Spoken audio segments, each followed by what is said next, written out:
We all know how difficult it is to get an offer accepted in this crazy market. We're talking about multiple offers. We're talking about paying over asking price. We're talking about paying over appraised value, waiving contingencies. I mean, you name it, it is very aggressive out there. And so many new home buyers are actually turning to new construction as a solution to this problem. And it seemed to be a quick fix for a little bit of time, but there is some recent news that I think that you should be aware of, especially if you're buying new construction. And it's really important to be properly represented and to know all of your options, because these changes will definitely affect you if you're looking or in the contract to buy a new construction home in the next year, maybe 2 years. Now, before I get into all of that though, I am gonna ask you to like, comment, and subscribe to this awesome channel so you never miss a home buying and money tip video in your future. So for those of you who are new here, my name is Lizzie Hofer. I am a residential loan officer in Phoenix, and I've worked in the mortgage industry since 2002. So when I tell you that I've seen a variety of markets from before the boom, from after the boom, the Great Recession to now, I will tell you that I've never seen a market like the one that we're in today. So there's a lot of attention on the demand of housing right now. So yes, there is an accelerated demand of housing, but the real culprit for why we're seeing such an aggressive housing market right now has to do with the actual supply of homes available on the market. There isn't quite enough homes available for even the population. So just know that, for those of you who are worried about a bubble, I mean, unless we can figure out how to dramatically increase the amount of homes available, I don't see values going down anytime soon. Now, one of the big solutions to this housing supply constriction was new home construction.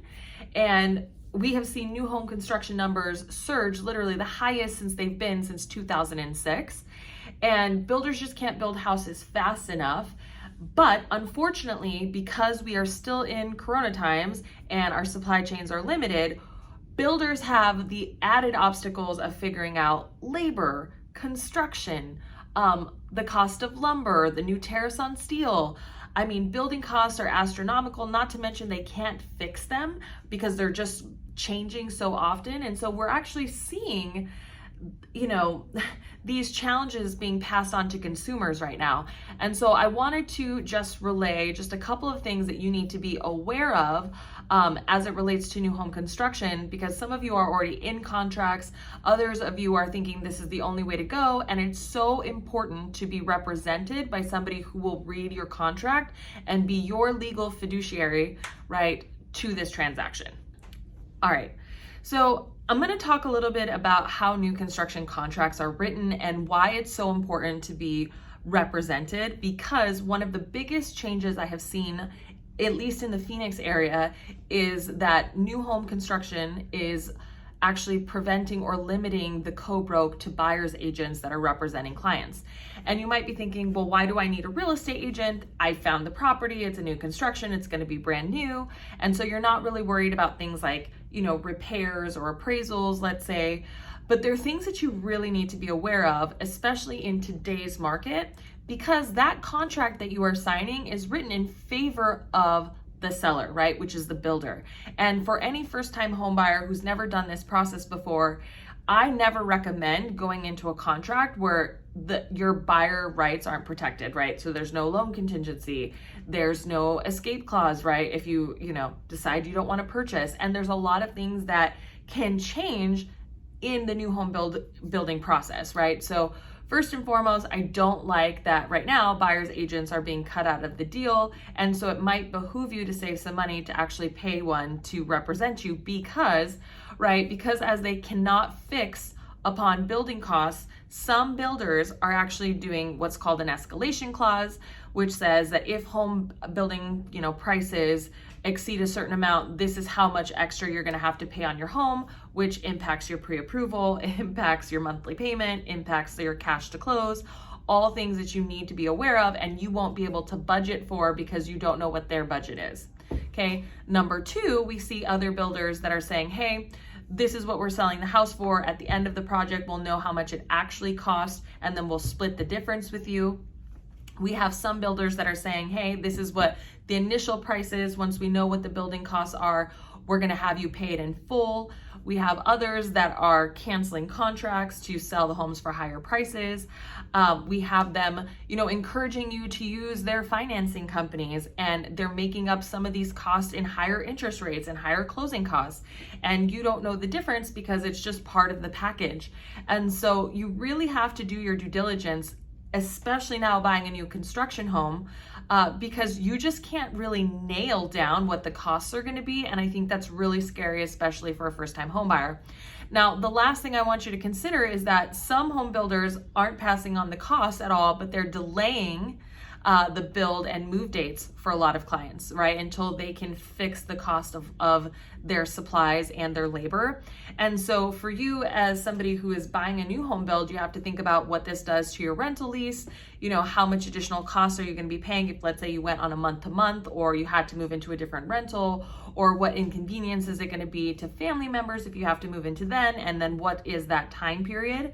So these are all things that you have to think about, which is why now, new construction isn't as, sparkly and exciting as it once was maybe 6 months ago. So things that you should do right away if you are buying new construction. So what you need to do if you're buying new construction, okay? So number one, you need to work with a professional real estate agent, somebody who's been in business for multiple markets, understands contracts, will really go to bat for you as that financial fiduciary, and make sure that you're not going to enter into a contract with crazy clauses that you won't be able to afford. Number two, you need to shop your mortgage terms. So many of the builders are going to require that you qualify with their in-house lenders, and it's a great place to start, but you need to shop the terms, the interest rates, the credits, because many builders are building in some of these costs into your home loan, right? And that's a loan that you'll pay for 30 years. So it's important for you to shop that around at least to 2 to 3 mortgage places. I know that my team personally, almost every single new home builder quote that we've seen, we've been able to beat the rate, the credit, the terms. And so it behooves you, because this is a long-term financial decision, to shop that mortgage loan around. Number three, you need to figure out what your contingencies are for your living arrangements, right? So if you're in a long-term lease, find out what your month-to-month budget looks like. Does your landlord offer this? How many months in advance do you have to let them know if you're going to be taking advantage of it or if you're going to be moving out?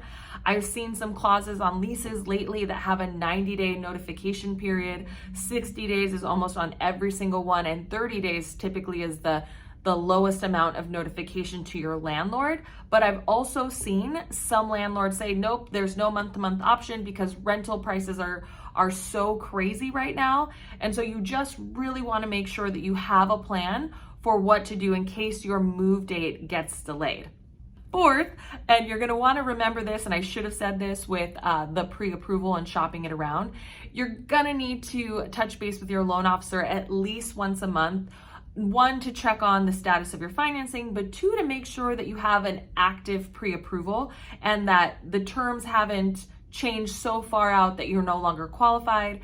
Things to consider: interest rates are definitely on the rise. Two, if your building costs increase and your purchase price increases, you'll need additional funds for down payment, you'll need additional funds for closing costs, and you'll need to anticipate the higher payment in your budget, right? So very, very important that you communicate with that loan officer on a regular basis. Now, last but certainly not least, you need to save, and not just save for furniture and landscape, right? You need to earmark money for an if this then that scenario. It's only smart. It's great for personal finance, but you need to save up more money because we just don't know what this will look like in 9 months to 12 months. And I want to make sure that you guys have the best financial structure for your mortgage, for your purchase price, and that you're not going to be SOL in case things change, right? So save your money. All right, guys, so I hope that this video was helpful. Tune in live every Wednesday at 6 p.m. where I answer all of your real estate and money questions live on YouTube. And don't forget to subscribe to the channel, sign up for the newsletter. And if you need a real estate or loan officer recommendation, we have a new referral tool down in the comment section below. So look forward to hearing from all of you guys, and I will see you next on another money or mortgage tip video.